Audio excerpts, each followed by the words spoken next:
바울 당시에 고린도 교회 안에서 자유에 대해서 잘못 이해하고 있는 사람들이 많이 있었습니다. 그래서 사람들 안에서 어떤 말들이 있었는가 하면, 우리는 이제 모든 것이 가능하다. 특별히 육체의 즐거움을 위해서 뭐든지 할 수 있다 라는 이야기들이 파다하게 있었습니다. 그래서 오늘 말씀 가운데 12절에 보면 모든 것이 내게 가하다 라는 말씀이 있지 않습니까? 근데 이게 점점점 심해지면서 사람들의 삶의 모습이 자유의 범위를 넘어서서 방종에까지 이르게 된 거예요. 오늘날에도 사람들이 즐겨하는 말이, 내 인생은 누구의 것입니까? 내 것이다. 내 인생은 내 것이기 때문에 내 인생을 내가 즐기면서 살아갈 수 있다 라고 말들을 많이 하죠. 그런데 오늘 본문의 말씀은 뭐라고 기록하고 있습니까? 우리의 몸도 우리의 것이 아니다. 그리고 우리 자신을 위한 것도 아니고 오직 우리는 주를 위하여 존재하는 것이다 라고 말씀하고 있습니다. 그런데 고린도 교회 사람들은, 아니, 내가 뭐든지 할 수 있다, 내 인생이니까 내 마음대로 하겠다라고 말하고 있는 거예요. 그런 측면에서 오늘 본문의 말씀은 마치 오늘의 시대를 보는 듯 합니다. 그래서 오늘 우리가 봉독한 본문의 말씀은 당시 고린도 교회의 문제이기도 하지만 오늘 우리 시대의 문제이기도 한 것이죠. 여러분, 참된 자유가 무엇이라고 생각합니까? 내 마음대로 할 수 있는 것, 이것을 진정한 자유라고 생각하십니까? 그러지 않지요. 성경에서 말씀하고 있는 참된 자유는 나 자신에게서 해방되는 것, 조금 더 구체적으로 말하면 죄에서부터 해방되는 것, 이것을 성경에서는 자유다라고 말씀하고 있어요. 과거에 알코올 중독자의 삶을 살아가던 어떤 분이 예수를 믿고 너무 삶이 평안해지고 구원의 감격 가운데 살아가면서 너무너무 기쁜 거예요. 그래서 목사님을 찾아와서 하는 고백이, 이제 나는 술을 마실 자유가 있는 것이 아니고 술을 마시지 않을 자유를 누리게 되었습니다 하고 너무너무 기뻐하더라는 겁니다. 여러분, 그렇습니다. 복음의 능력은 우리에게 자제력을 주는 힘이 있습니다. 절제할 수 있는 힘을 주는 것이 복음의 능력 가운데 하나입니다. 그래서 복음의 능력을 경험한 사람은 자기를 부인하는 자유를 누리게 됩니다. 자기를 복종시키는 능력을 가지게 되죠. 사도는 계속해서 오늘 본문의 말씀을 통해서 당대 사람들이 즐기던 말을 언급하면서 사람들이 말하는 그 말이 잘못되었음을 말씀 가운데 지적합니다. 당시에 사람들이 또 말하기를, 음식은 배를 위하여 있고 배는 음식을 위하여 있다 라는 말들을 하면서, 인생 뭐 있나, 육체의 쾌락을 따라 즐기는 것이 인생이지 하면서 먹고 마시는 일에 충실했던 많은 사람들이 있었습니다. 근데 그게 아니라는 것이죠. 사람들은 말하기를 음식은 배를 위하여 있고 배는 음식을 위하여 있다고 말을 하지만 하나님은 이것 저것을 폐하셨다. 그리고 우리의 몸은 음란을 위해서 존재하는 것이 아니고 주를 위하여 존재하는 것이다. 거룩한 목적을 위해 존재하는 것이다 라고 주장합니다. 이런 고린도는 그리스에 있는 도시로서 헬레니즘의 영향권 속에 있었기 때문에 당시에 팽배했던 헬라 사상, 즉 이원론의 사상에 익숙합니다. 이원론을 좀 간단하게 말씀을 드리자면, 물질에 속한 것은 다 가치 없고 천하다는 것입니다. 반면에 철학, 사상, 학문, 이런 것은 가치 있고 영원한 것이라고 믿고 있습니다. 이러한 이념 속에, 개념 속에, 이런 풍토 속에 신앙을 받아들이다가 보니까 여러 가지 문제들이 생기게 되는데, 그 중에 대표적인 것이 음행의 문제였어요. 그래서 오늘 본문 바로 앞장에 5장에 보면 음행의 문제를 다루고 있는데요, 5장 1절 2절 말씀입니다. 우리 함께 봉독하겠습니다. 시작.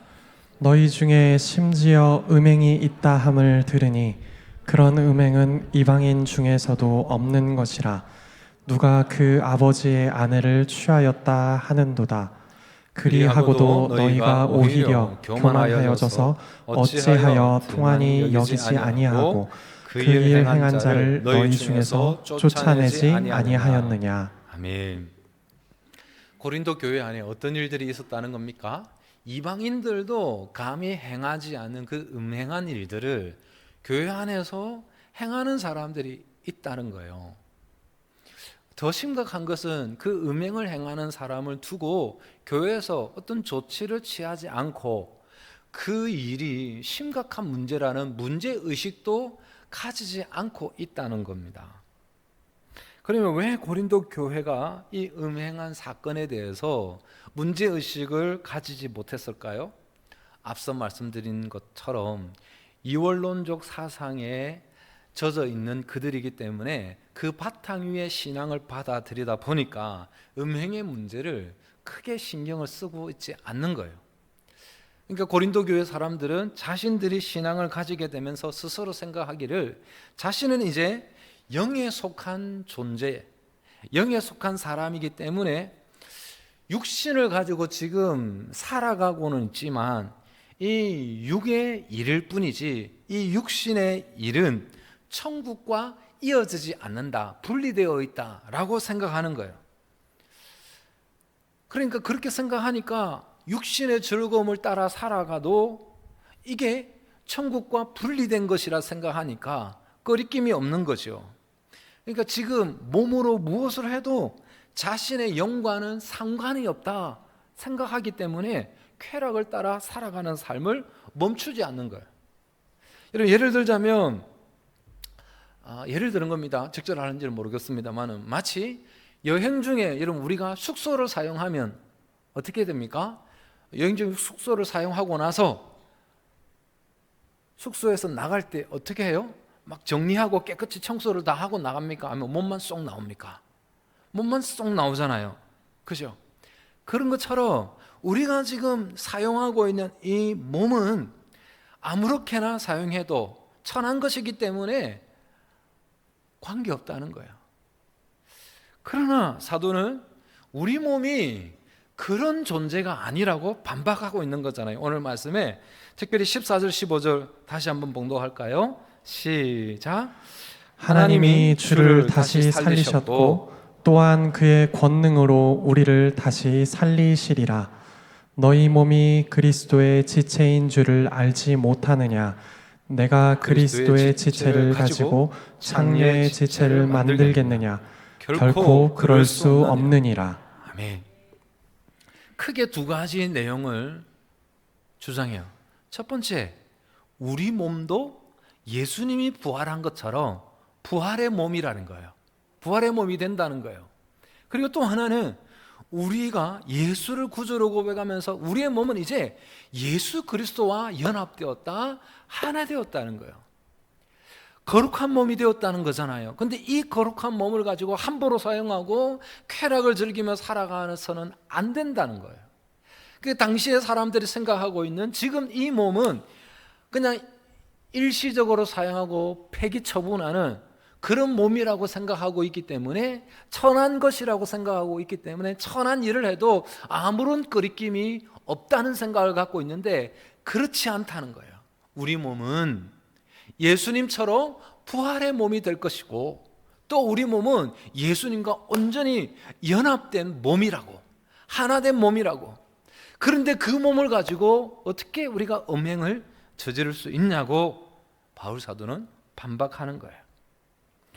사도는 당시 사람들이 생각하고 있는 것처럼 현재의 몸을 일시적 도구로 여겨서는 안 된다는 것입니다. 그리스도께서 부활하신 것처럼 성도의 몸 또한 부활에 참여할 것이기 때문에, 그래서 오늘 본문 제일 마지막 말씀에 뭐라고 권면합니까? 우리의 몸을 하나님께 영광을 올려드리는 것으로 사용해야 한다라고 권면하고 있어요. 그런데 고린도 교회 성도들은 그렇게 생각하지 않는 거예요. 그런데 이런 생각을 고린도 교회 성도들만 가지고 있었던 것이 아니고 갈라디아 교회 성도들도 비슷한 문제를 가지고 잘못 이해를 하고 있었던 거예요. 한 번 더 볼까요? 갈라디아서 5장 1절입니다. 시작. 그리스도께서 우리를 자유롭게 하려고 자유를 주셨으니 그러므로 굳건하게 서서 다시는 종의 멍에를 매지 말라. 아멘. 이 말씀의 강조점은 예수 그리스도를 믿어서 우리가 죄에서 자유케 되었기 때문에 이 자유한 몸이 되어서 이제 마음대로 살아도 된다, 그게 강조점이 아니고 자유케 된 몸이 되었기 때문에 이제는 다시는 종으로 살지 않아야 된다, 죄에 매여 살지 않아야 된다, 이게 강조점이거든요.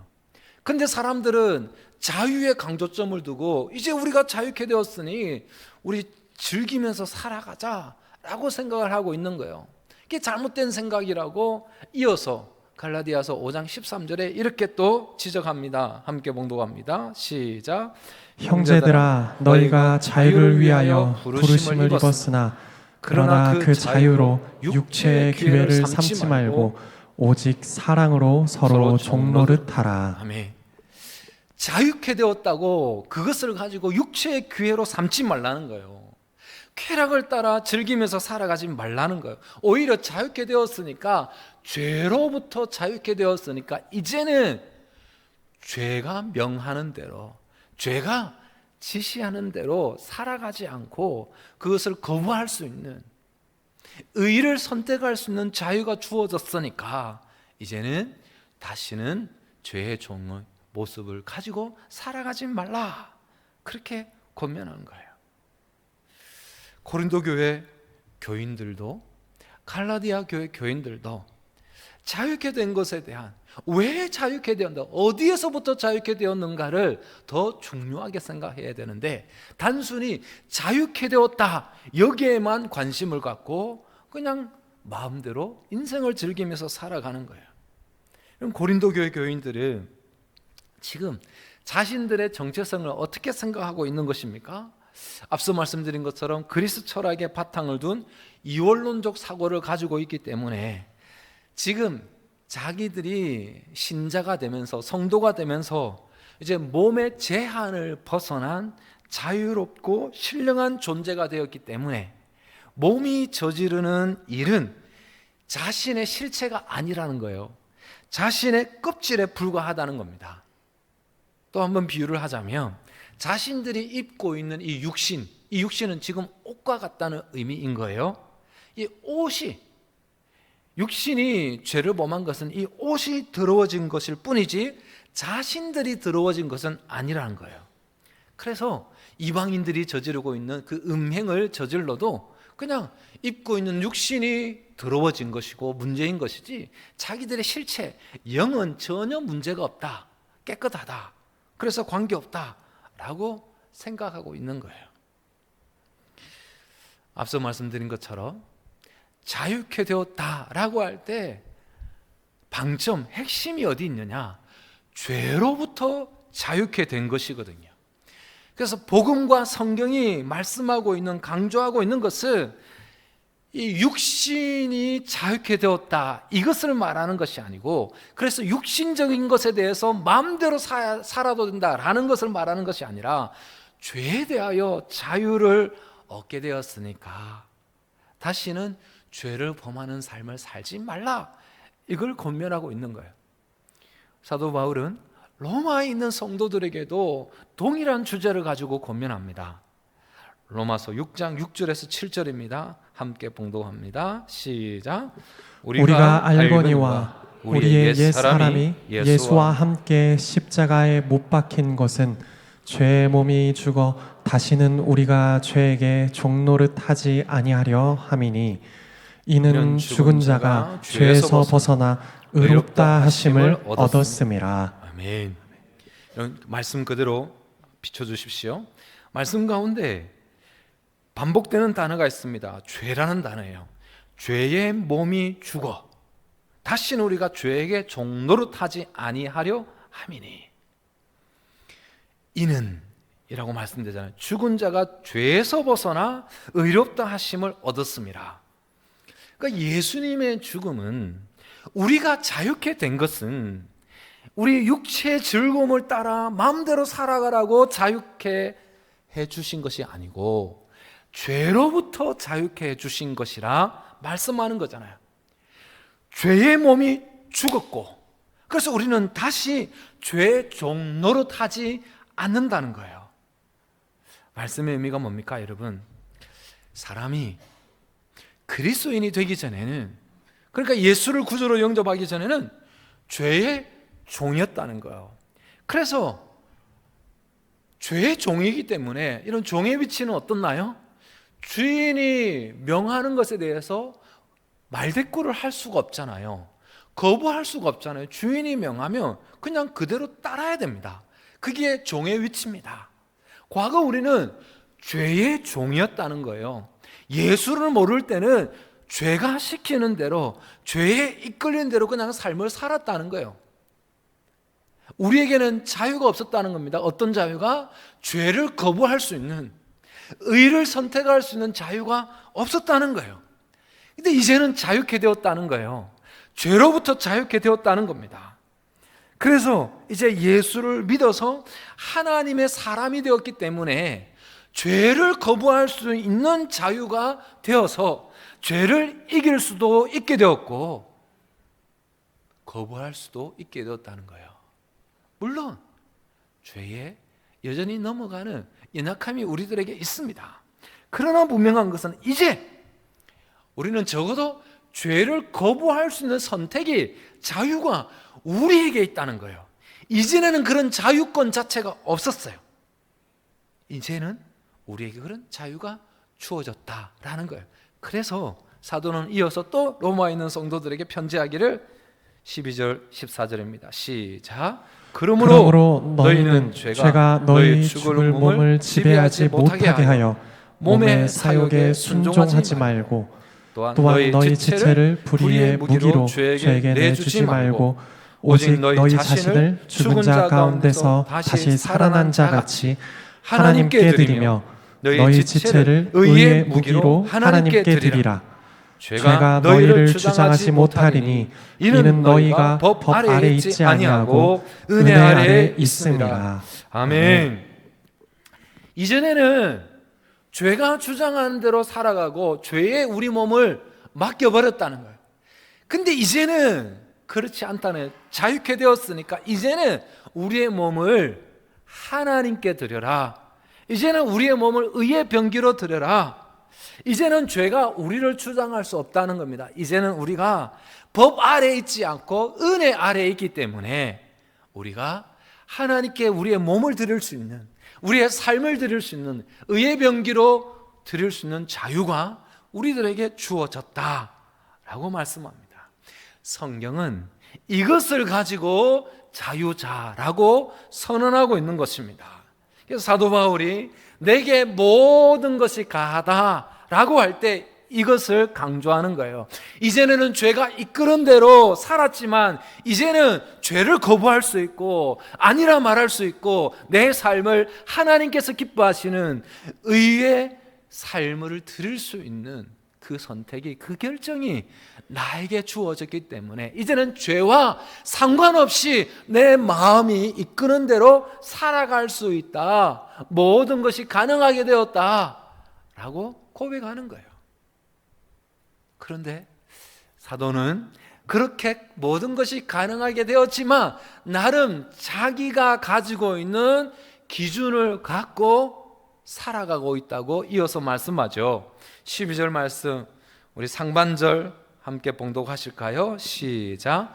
모든 것이 내게 가하나 다 유익한 것이 아니요. 거기까지. 사도는 자신의 행동 기준을 어디에 두고 있다는 것입니까?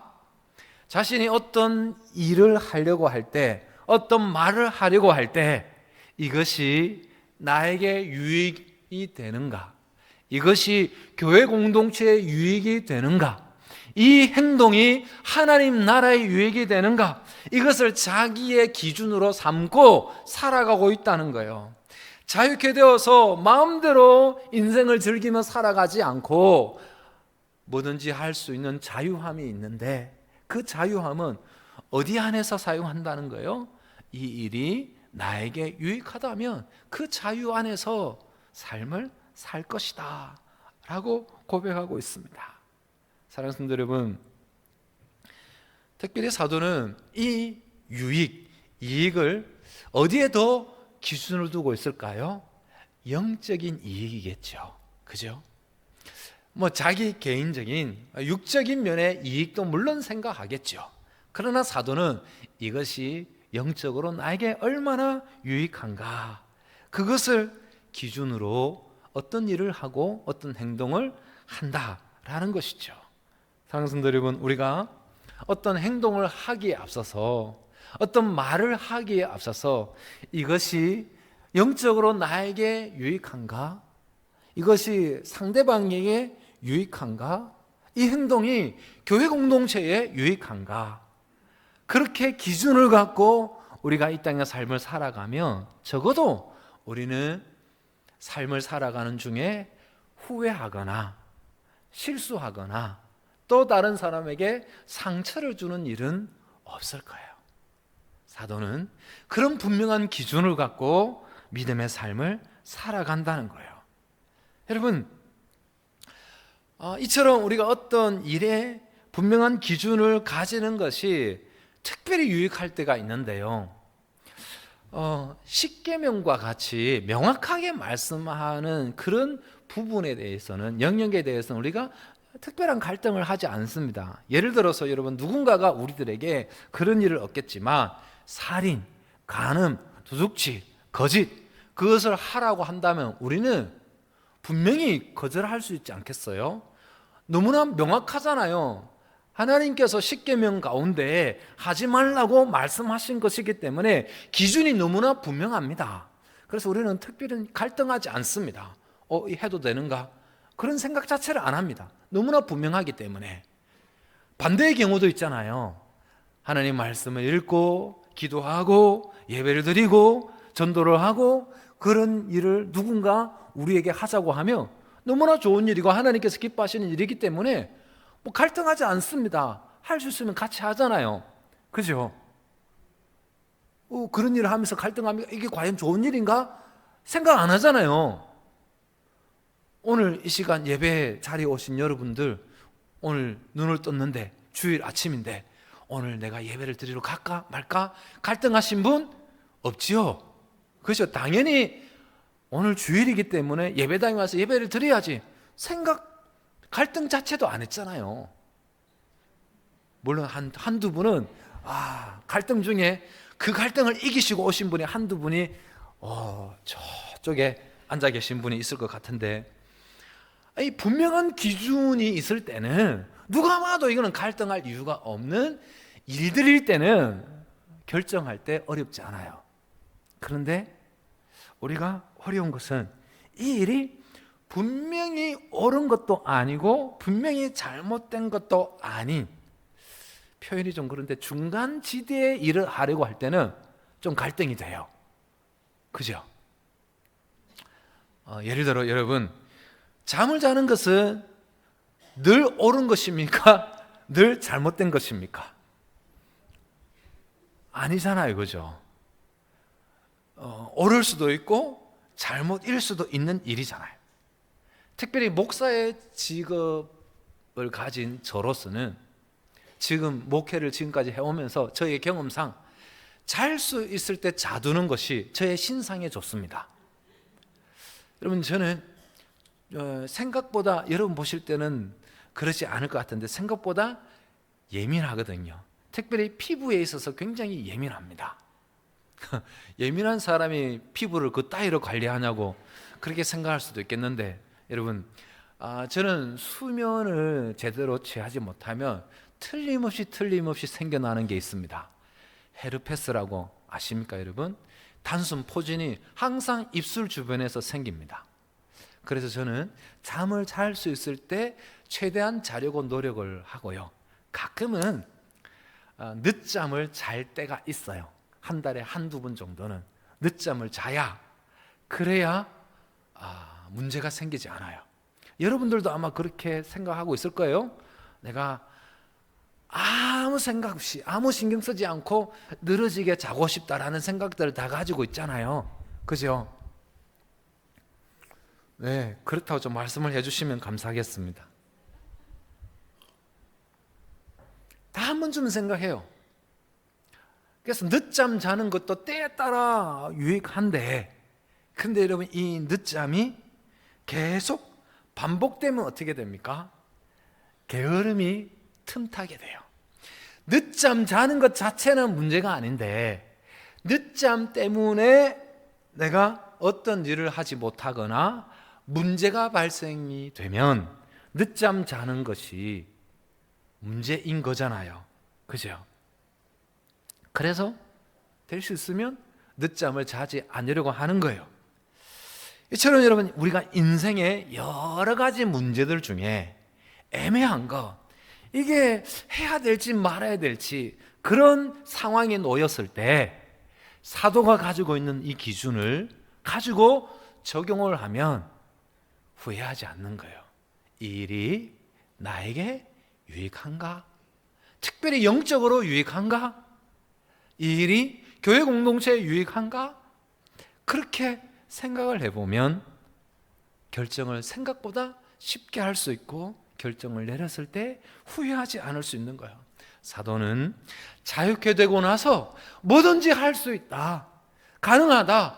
그러나 내가 유익하냐 아니냐에 따라서 내 나름의 기준을 갖고 결정을 한다 라고 고백하는 거예요. 사도가 또 하나의 기준이 있습니다. 12절 중반 이후입니다. 함께 봉독합니다. 모든 것이 내게 가하나 내가 무엇에든지 얽매이지 아니하리라. 아멘. 이 말씀 또 무슨 뜻일까요? 사도는 그 어떤 일이 자신을 지배하지 못하도록 하겠다는 고백이잖아요. 어떤 일이든지 간에 그것이 나를 주장하지 못하도록, 내가 그 어떤 일에 종이 되지 않도록 하겠다는 거잖아요. 여러분, 우리의 존재가 생각보다 대단하고 특별한 존재입니다. 시편의 기자가 고백한 것인데요, 시편 8편 4절에서 8절입니다. 함께 봉독합니다. 시작. 사람이 무엇이기에 주께서 그를 생각하시며 인자가 무엇이기에 주께서 그를 돌보시나이까. 그를 하나님보다 조금 못하게 하시고 영화와 존귀로 관을 씌우셨나이다. 주의 손으로 만드신 것을 다스리게 하시고 만물을 그의 발 아래에 두셨으니 곧 모든 소와 양과 들짐승이며 공중의 새와 바다의 물고기와 바닷길에 다니는 것이니이다. 아멘. 사람이 이처럼 대단한 존재예요.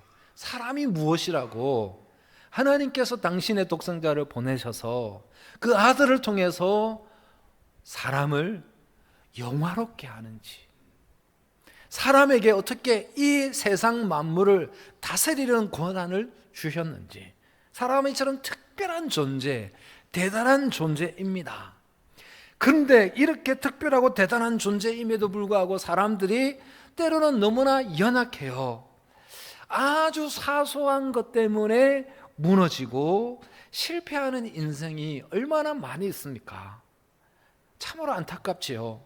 여러분, 생각해 보면 사람이 이처럼 특별하고 대단한 존재인데 그 과일에서 나오는 음료, 쌀에서 나오는 음료 때문에 사람들이 실수하고 인생이 무너져요. 과일에서 나오는 음료, 쌀에서 나오는 음료가 뭐예요? 술요, 술.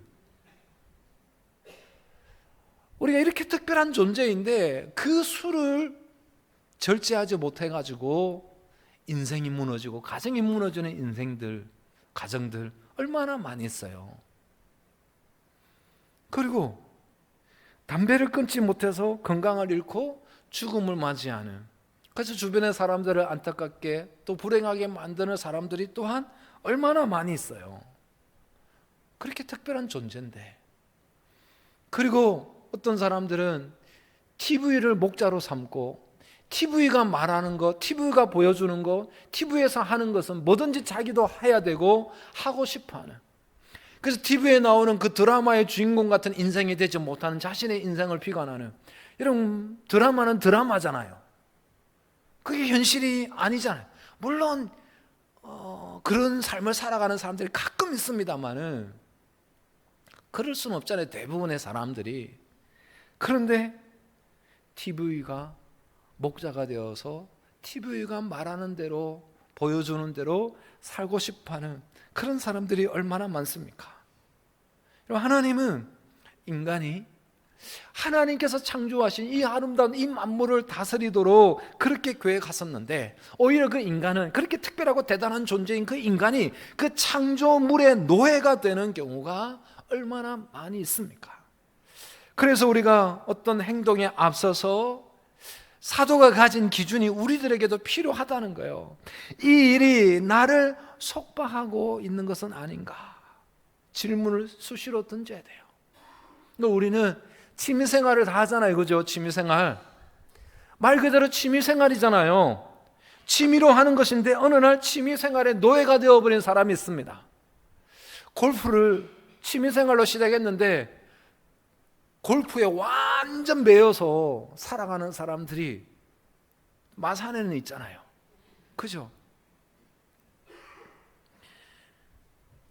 운동 마찬가지죠. 특별히 몸 관리하는, 이게 거의 뭐 운동이 아니에요. 제가 볼 때는 그 사람의 신앙입니다, 신앙. 하루라도 그것을 하지 않으면 안 된다는 거예요. 누구를 말하지 않겠지만 연예인 가운데도 한 명 있어요. 궁금합니까, 여러분? 어떤 사람들은 또 자기가 좋아하는 스포츠 팀이 있어요. 그러면 그 팀은 좋아하는 것까지는 괜찮아요, 응원하는 것까지는 괜찮아요. 그런데 그 팀이 그날 패했다, 그러면 하루 종일 기분이 안 좋은 거예요. 응원하는 팀이 거의 종교세요, 종교. 그러면 안 되잖아요. 그러므로 신앙의 삶을 살아감에 있어서 내가 자유롭게 된 삶을 살아가는데, 근데 어떤 일이, 어떤 존재가 나를 얽매이기 시작하면, 나를 속박하기 시작하면 그때부터는 끊어야죠. 단절해야죠. 그게 취미든 운동이든, 특별히 젊은이들은 스마트폰이든 간에 나를 얽매이고 있다면 그것을 과감하게 끊어낼 수 있어야 돼요. 그래야 내가 하나님 앞에 가치 있는 아름다운 인생을 살아가게 되는 것입니다. 사도는 그런 기준을 가지고 이 땅의 삶을 살아간다는 겁니다. 그리고 마지막으로 사도가 가지는 대원칙이 있습니다. 이 모든 것을 다 아우르는 결론이라고도 할 수 있는데요, 19절 20절입니다. 함께 봉독합니다. 시작. 너희 몸은 너희가 하나님께로부터 받은 바 너희 가운데 계신 성령의 전인 줄을 알지 못하느냐. 너희는 너희 자신의 것이 아니라 값으로 산 것이 되었으니 그런즉 너희 몸으로 하나님께 영광을 돌리라. 아멘. 사도는 무엇을 하든지 간에 자신의 삶을 통해서, 자신의 몸을 통해서 하나님이 영광 받으시도록, 하나님이 영화롭게 되도록, 그게 자기 삶의 대원칙이라는 거예요. 내가 이 일을 통해서 하나님께 영광을 돌리고 있는가? 내가 한 말로 인하여서 하나님이 영광을 받으시는가? 이것이 사도에게 있어서, 삶을 살아감에 있어서, 사역을 함에 있어서, 교회를 섬김에 있어서 대원칙이라는 거예요. 사랑하는 성도 여러분, 우리도 이 땅의 삶을 살아가면서 사도와 같이 내가 지금 하고 있는 일을 통해서 하나님께 영광을 올려드리고 있는가? 내가 하는 교회 일에, 내가 지금 교회를 섬기면서 하고 있는 이 봉사가 하나님께 영광이 되고 있는가? 지금 나의 삶을 통해서 하나님의 거룩한 이름이 높임을 받으시고 있는가? 지금 하려고 하는 일의 결과가 결국은 하나님께서 영광을 받으시는 일의 결과가 될 수 있는가? 이것이 사도가 이 땅의 삶을 살아가면서 복음을 전하면서 교회를 섬기면서 가지고 있는 대원칙이라고 고백하고 있습니다. 사랑하는 성도 여러분, 만약 우리도 이 땅의 삶을 살아가는 동안 우리의 삶의 기준이 내가 뭔가를 선택하고 뭔가를 결정하고 뭔가를 하려고 할 때 하나님께서 영광을 받으시는가, 이 일을 통해서 하나님의 이름이 높임을 받으시는가, 그 기준이 우리의 삶 가운데 있다면 적어도 우리의 삶은 누군가를 아프게 하거나 실수하거나 후회하는 인생은 되지 않을 것이라 저는 확신합니다. 사랑하는 성도 여러분, 우리가 하나님을 영화롭게 한다는 것이 약간은 추상적인 개념입니다. 복음을 영화롭게 한다는 건 역시 추상적인 개념입니다. 여러분, 오늘 주보에 성령 강림주의라고 안내를 했습니다. 그러면서 이어서 뭐라고 겉면에 글을 기록하고 있습니까? 풍성한 열매로 영광을 돌리는 삶을 살아가자고 기록하고 있습니다. 그렇습니다, 여러분.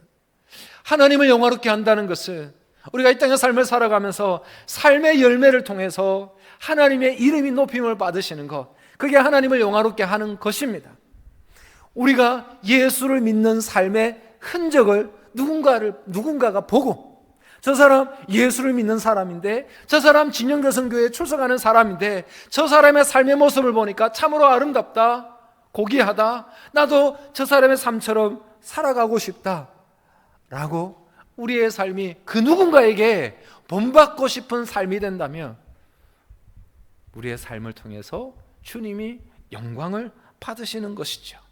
삶의 열매로 하나님께 영광을 올려드리는 것입니다. 사랑하는 성도 여러분, 오늘 본문의 말씀은 우리의 몸이 우리의 것이 아니라 말씀합니다. 하나님의 소유라, 예수 그리스도의 핏값으로 산 것이라 말씀하고 있습니다. 그리고 우리의 몸은 우리가 이 땅의 삶을 살아가면서 일시적으로 사용하고 버리는, 아무렇게나 취급해도 될 그런 몸이 아니라 우리의 몸은 거룩하신 성령이 내주하는 성령의 전이라 말씀하고 있습니다. 그러므로 우리의 몸을 통해서, 우리의 삶을 통해서 하나님께 영광을 올려드려야 되는 줄 믿습니다. 사랑하는 성도 여러분, 오늘 이 본문의 말씀은 단순히 우리들에게 도덕적인 삶을 요구하는 본문의 말씀의 수준이 아닙니다. 그리스도 안에서 우리의 정체성의 회복을 요구하는 말씀이죠. 우리는 자유하되 죄로부터의 자유인 것입니다. 마음대로 살아가는, 내 인생 내 것이라고 살아가는 그 자유를 말하는 것이 아니라 죄로부터의 자유입니다. 이제 죄에 대해서 거부할 줄 알고 죄를 떠나서 의를 선택할 수 있는 그 자유가 우리들에게 주어진 자유인 것입니다. 그래서 우리의 육신을, 우리의 육체를 쾌락이나 욕심으로 사용하는 자유를 누리는 삶이 아니라 우리의 몸을 하나님께 영광 올려드리는 일에 마음껏 사용하는 하나님의 사람들 다 될 수 있기를 주님의 이름으로 축복합니다. 그래서 이 땅의 삶을 살아가는 동안 우리도 세 가지 기준을 가지고 살아가면 좋겠습니다. 첫 번째, 이 일이 나에게 영적으로 유익한가? 또 이 일을 함에 있어서 이 일이 나를 얽매이지는 않을까? 내가. 그리고 이 일을 통해서 하나님께서 영광을 받으시도록, 그러면 우리의 삶은 말 그대로 거룩한 하나님 백성의 삶을 살아가게 되는 줄 믿습니다. 그런 삶을 살아서 저와 여러분들이 이 땅의 삶을 살아가는 동안 후회하거나 또 실수하는 인생 되지 않고 하나님을 영화롭게 하는 복된 삶 되실 수 있기를 주님의 이름으로 축복합니다.